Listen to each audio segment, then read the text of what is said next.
अद्भुत, आश्चर्यजनक किंतु सत्य घटना। श्रीमती गीता खरे अपना अनुभव बताते हुए कहती हैं, बचपन से ही माता पिता का जीवन संघर्षमय देखा था। पिता श्री मोरेश्वर पारधी और माँ आशाताई पारधी कठिन परिस्थितियाँ होते हुए भी ईश्वर भक्त थे। हम बहुत छोटे थे, तभी से गुरुदेव को अपने यहाँ आते देखा था। जब कभी भी पिताजी आग्रह पूर्वक बुलाते थे, गुरुदेव हमारे घर आते थे और 2 या 3 दिन तक घर में रुकते थे। कार्यक्रम होता था, बहुत से लोग यज्ञ में भाग लेते थे, दीक्षा लेते थे। उन दिनों घर का माहौल बहुत अच्छा लगता था।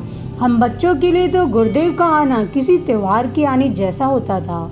गुरुदेव हम बच्चों से कुछ बातें भी करते थे, इससे हमारा मन बहुत ही खुश हो जाता था। एक बार जब ऐसे ही गुरुदेव आए तो माँ ने लकड़ी का पटिया बिछाया। गुरुदेव को उस पर खड़ा करके उनके पांव परात में पानी लेकर धोए और उस जल को एक बोतल में भरकर रख लिया। जब किसी की तबीयत खराब होती तो वह जल माँ उनके ऊपर छिड़कती, पिलाती और उनको आराम मिल जाता था। न जाने उस जल में क्या विशेषता पैदा हो गई थी कि वह जल खराब नहीं होता था। जो कोई भी बीमार उसे पीता वह स्वस्थ हो जाता। गुरुदेव जब कभी जाते थे तो माताजी के हाथ का जौ का आटा अपने साथ एक पोटली में लेकर जाते थे। गुरुदेव से माँ ने पूछा, गुरुदेव खाने में क्या बनाऊं? मैंने पूरन पोली बनाई है। गुरुदेव ने कहा, ठीक है, तुम जो बना रही हो बनाओ, पर इस वाले आटे से बनाओ। उन्होंने माताजी के हाथ वाला आटा माँ को दिया। माँ ने उसकी 4 रोटियां बनाई। गुरुदेव ने 1 रोटी गाय को दी और हम सबको भी एक एक टुकड़ा खाने के लिए उस रोटी में से दिया।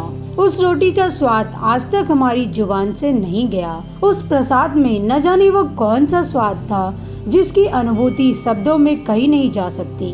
जीवन में अनुभूतियाँ पग पग पर होती रहीं, उनका संपूर्ण विवरण लिख पाना तो संभव नहीं। हाल ही की एक अनुभूति बताकर अपनी बात को विराम देना चाहूंगी। अभी मेरे बेटे ने बड़ौदा में 2013 में अपना घर बनाया। वास्तु शांति के कार्यक्रम के अवसर पर जैसे ही गुरुदेव माता जी का आह्वान किया गया, गुरुदेव माता जी दोनों उनके निमित्त बिछाई चौकियों पर आकर बैठे। ऐसा वहां उपस्थित लोगों का अनुभव हुआ। हवन समाप्ति के बाद उनके विलुप्त होने की अनुभूति हुई। आज भी जो उनके प्रति श्रद्धा निष्ठा का भाव रखेगा, आर्तभाव से पुकारेगा, वह उन्हें अपने आसपास ही पाएगा। धन्यवाद।